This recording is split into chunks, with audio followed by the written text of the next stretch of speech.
Hello everybody, I want to show you with this video how you can block contacts from the Huawei Mate 20 Lite.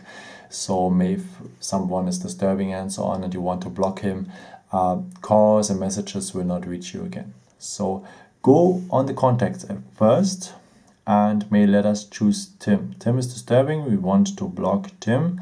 So to block him, go on More here and then go on Add to Blacklist. So now Tim is part of our blacklist, so every message he sees he wants to send to us, or if he wants to give us a call, it will not reach us. He will just hear something like a beep, and then it's okay. Okay. In case you are friend again with Tim or whatever person, you can unblock him as well. So go on the person you want to unblock, and in my case Tim. Go on the 3 points for more again, and go remove from blacklists. Now Tim is able again to send us messages or to call us.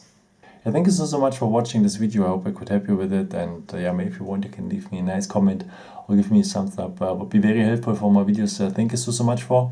And I've created some other videos if you're interested in, or may just subscribe me. Would be a pleasure to see you again in any case, and maybe until next time. Ciao.